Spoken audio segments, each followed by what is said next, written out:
chamar já aqui o Bruno Mori, sócio da Sarfin, já está aqui conosco. Bruno, seja muito bem-vindo. Prazer recebê-lo aqui na nossa programação, aqui na BMC News. Muito bom dia para você. Bom dia, obrigado pelo convite, um prazer estar aqui com vocês. Bruno, é o seguinte, estava até dando uma olhada nessa movimentação do Ibovespa, né? Conseguimos retomar o patamar dos 119 mil pontos depois daquele, entre aspas, marasmo que a gente viu na Bolsa, que é essa lateralidade nos últimos dias, nessa expectativa pela super quarta. Hoje um movimento um pouco mais contundente, né? Um movimento um pouco mais de alta ali, mostrando um certo apetite ao risco nessa pré-Copom e pré-Fed também. Como que está essa sua visão da movimentação? O que pode estar sendo esses gatilhos para retomarmos os 119 mil pontos? Como que está a sua observação, sua visão para o mercado nessa super quarta?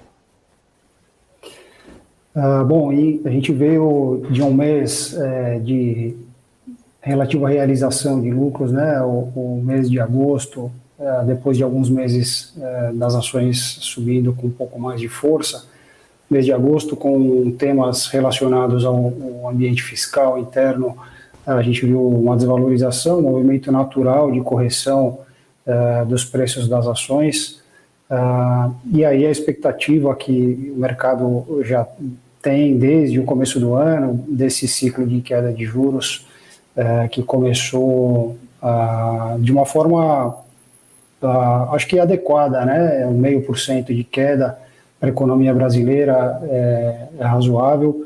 Acho que um pouco mais do que isso daria uma impressão de que as coisas estão resolvidas, o que não é o caso.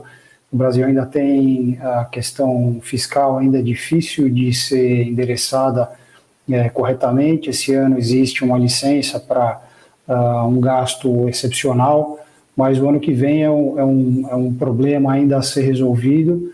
E, bom, acho que o mercado colocou isso na balança no mês de agosto e, de acordo com a expectativa do orçamento para o próximo ano, ficou nessa expectativa do que seria colocado, né, na LDO. Então, com a chegada, né, da reunião agora de hoje, a expectativa majoritária de queda de 0,5%, acho que é natural ver as ações valorizando, a expectativa de fato, a renda fixa deixar de render esse 0,5%, né? Grande parte dos ativos fica alocado em juros pós-fixado. O Brasil, historicamente, tem essa ferramenta. Então, a partir do momento que você deixa efetivamente de ter um rendimento de 0,5%, a migração para a renda variável é algo natural.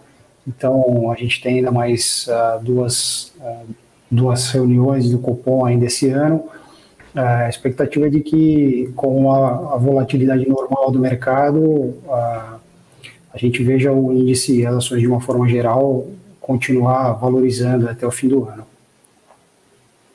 Você citou, muito interessante essa percepção, né, de que, de repente, possa estar havendo um próprio apetite ao risco, porque já não vai ter mais esse meio ponto percentual na renda fixa, e tem discussões a respeito do que está movimentando, né, ou de que pode movimentar mais o nosso mercado, se é o cenário doméstico ou se é o cenário internacional, principalmente com, de repente, uma manutenção de taxa de juros nos Estados Unidos e alguma sinalização de não mais aumento. Claro que tem muita discussão ainda em relação a isso, mas a partir do momento que os Estados Unidos sugerirem que vão deixar o juro inalterados, não necessariamente ter mais elevação, isso possa ser um trigger interessante aqui para a nossa Bolsa.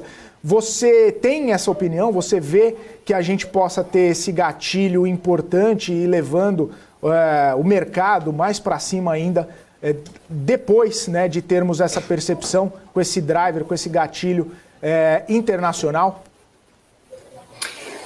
Com certeza, o investidor estrangeiro ele é bem relevante na bolsa local. Hoje, dependendo do que for comunicado, a gente tem a expectativa de que novos recursos que foram retirados aí recentemente do investidor da Bolsa Local, do investidor estrangeiro da Bolsa Local, possa voltar. Acho que a relação hoje com o mundo muito mais conectado, a facilidade de mobilidade do capital, se a gente tem uma manutenção de juros hoje, com um discurso um pouco mais leve, no sentido de que as coisas estão se normalizando, a inflação segue um pouco mais comportada, e em algum momento do próximo ano essa política monetária pode vir a ser flexibilizada, é natural que uma parte dos recursos busque alternativa em mercados que já estão com esse ciclo de queda de juros adiantados, como é o caso do Brasil. Então, com certeza, hoje, dependendo da manutenção do comunicado, após a provável manutenção de juros nos Estados Unidos, isso deve trazer fluxo para a Bolsa Local, a depender, claro, dos fatores internos, especialmente o fiscal. Acho que o investidor estrangeiro fica também muito de olho no que o Banco Central comenta, o que ele está avaliando, se a intensidade dos cortes de juros pode aumentar até o final do ano, como que a inflação está se comportando, né, as expectativas, principalmente para 2024. Então, essa troca de 0,5% para algo maior em países emergentes como o Brasil é algo super relevante e vai depender do comunicado, principalmente do que o Fed vai dizer hoje à tarde. Bruno, Paula Moraes falando aqui contigo, em primeiro lugar, obrigada aqui pela sua presença. Queria também, né, entrar aqui nessa conversa, já que você trouxe esses pontos, né, essa expectativa, inclusive, né, Brasil, principalmente aí nessa expectativa até mesmo de alguma sinalização, principalmente lá fora, de que Estados Unidos possa ser que realmente tenha chegado ali no seu, né, manutenção daqui para frente, seria ali a leitura de juros por lá, que teria já chegado ao máximo de juros e pode já sinalizar, inclusive, para meados do ano que vem, um movimento de queda de juros e só pode até, inclusive, diante do nosso cenário aqui, aumentar ainda mais o apetite ao risco para o mercado de renda variável. Quais setores que você acredita, né, olhando para este horizonte ali, justamente que possa se beneficiar desse rally aí que a Bolsa pode ser que alcance olhando para este horizonte? O Brasil é basicamente uma economia baseada em commodities, né? É claro que a gente tem serviços aumentando, a participação, mas é inegável que, especialmente em função da liquidez, quando o estrangeiro vem para a Bolsa Local, ele começa alocando nos papéis que tem mais negociação. E, nesse caso, o que a gente vê, os principais ativos de entrada são Petrobras e Vale. É claro que o setor financeiro é muito relevante e não dá para fugir muito disso, né? O varejo ainda está muito machucado em função da alta taxa de juros que a gente vê bastante tempo que a gente vê isso sofrendo. Então, o que a gente espera é que a valorização siga nesses setores mais tradicionais, né? Especialmente se a gente vê o petróleo, esse movimento de valorização do petróleo continuar. Minério depende bastante das expectativas de China, também está sofrendo esse ano, mas dependendo de como for conduzida a questão dos estímulos da economia chinesa, isso pode normalizar no próximo ano e aí a gente vê uma possível valorização a partir de 2024, mas não dá para sair muito desses setores mais tradicionais, pelo menos no curto, médio prazo. Então, commodity agrícola, minério, petróleo e o varejo, acho que no médio e longo prazo, quem sobreviver a esse período de alta de juros pode conseguir pegar uma alta boa do começo, né? Mas aí o mais difícil é saber exatamente o quando esse ritmo de queda de juros vai acelerar para que esse desconto das ações se intensifique. Olhando ainda, né, para os setores como um todo, você falou aí de commodities, né? Não tem como a gente também não falar um pouco, pensando não que seja commodity, mas eu lembrei do material usado ali nas construções. Queria entender um pouco da sua leitura sobre as construtoras. Você acha que elas podem se beneficiar também deste cenário? Tradicionalmente, a construção civil ela se beneficia bastante, né, da queda de juros. A gente tem hoje uma questão muito importante que são as entregas online. O comércio eletrônico aumentou muito, principalmente depois da pandemia. A gente percebe a mudança de comportamento que é geral, as pessoas comprando online para receber no dia seguinte. Esse ganho de produtividade, esse ganho de eficiência em relação às compras online, a queda de juros, pessoas financiando mais imóveis, a construção de galpões para entregas de produtos online. Construção civil, com certeza, é um dos setores chave para a economia. Não à toa, alguns investimentos são isentos de imposto para pessoas físicas, então isso é algo que provavelmente não deve ser mexido nessa reforma tributária. O que foi mexido é algo teoricamente irrelevante, né, a questão dos fundos imobiliários, mas é um setor que sim deve se beneficiar. Então, com certeza, com o preço de commodity um pouco mais baixo, a gente fica na expectativa de que o custo de capital mais baixo fomente também o investimento dessa economia real no setor de construção civil.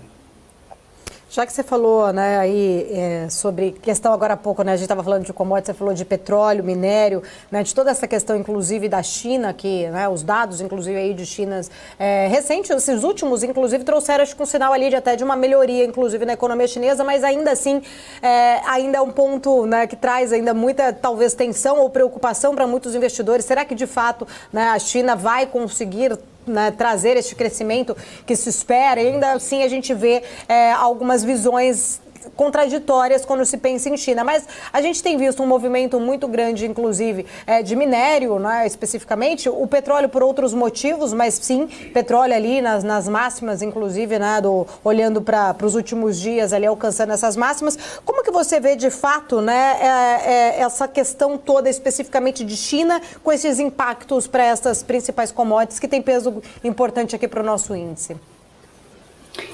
O modelo econômico chinês, ele é muito centralizado. Então, embora a construção civil lá tenha uma relevância maior, talvez, até em relação às outras economias, o crescimento econômico muito voltado para esse setor.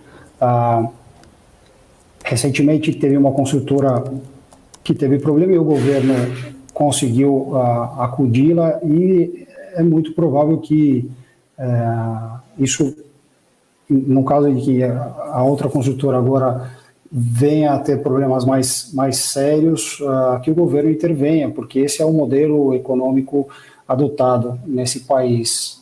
Então, a estrutura, né, desta economia é dessa forma que funciona. Então, muito provavelmente, o que seria algo muito prejudicial para a economia global deve ser resolvido internamente, né? O governo tem essa capacidade, tem dinheiro para fazer isso. Então, o que pode refletir não só para o Brasil, né, como para outros produtores de commodity, é uma demanda menor. E aí essas empresas que exportam minério terem uma demanda menor, né, então, em função de um desaquecimento, mas acho que um colapso deste mercado influenciando o resto do mundo é algo improvável.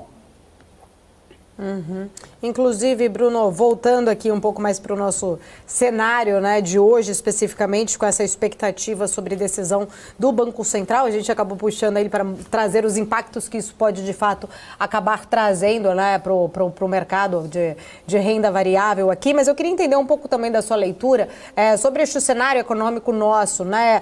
A gente viu, né, exatamente ali o cenário externo pesando bastante, inclusive para o desempenho nosso aqui, principalmente no mês de agosto, agosto, no qual a gente viu ali primeira movimentação de corte de juros do Brasil, mas o cenário externo pesou bastante. A gente trouxe aqui, até você já explicou a sua leitura, principalmente em relação à possibilidade do Fed lá, né, nos Estados Unidos trazer alguma sinalização hoje especificamente, mas eu queria entender quais outros triggers que você acha que de repente, né, o investidor deve monitorar para criar de repente até oportunidades, né, neste cenário que a gente estava falando aqui de possibilidades de recuperação do nosso Ibovespa.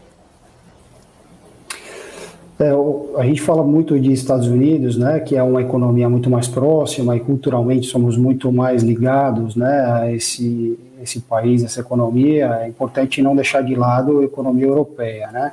A gente viu uma demora grande do Banco Central Europeu em subir juros. Hoje, a gente teve uma surpresa positiva, apesar do Reino Unido não fazer parte, né, do euro.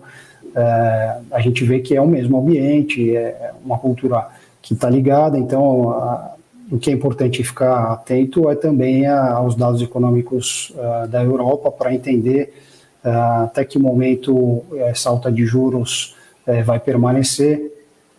A gente tem no Brasil muitas multinacionais europeias que acabam na economia real transacionando com as empresas brasileiras que têm capital aberto.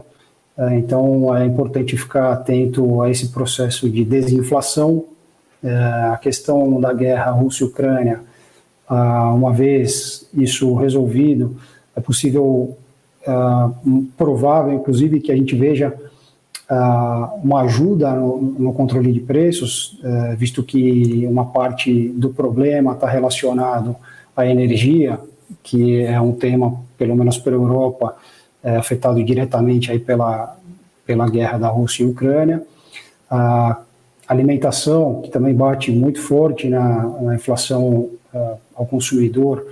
A gente tem a Ucrânia como grande exportador de commodity agrícola.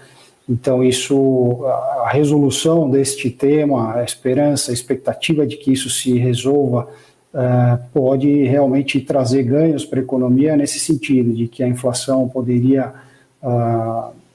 cair com um pouco mais de intensidade, com um pouco mais de rapidez, não só no Brasil, como na Europa e nos Estados Unidos e em outros lugares, e criar condições para que os juros caiam também com uma força um pouco maior nessas três economias, basicamente, que são as três economias que estão com os juros mais apertados, que tem relação mais direta com a nossa economia, né? Então, nesse sentido, isso resolvendo, tendo tema endereçado, especialmente em relação à inflação, a gente pode ver um gatilho maior para a bolsa local, em função dessa relação que as empresas têm com todos esses atuantes aí no mercado interno e externo. Maravilha, Bruno, quero agradecer. Obrigada pela sua presença aqui na nossa programação do BMC News. Até uma próxima oportunidade. Obrigado, foi um prazer. Até mais, obrigada. Até Vamos mais. seguindo Tchau, aqui tchau. na nossa programação.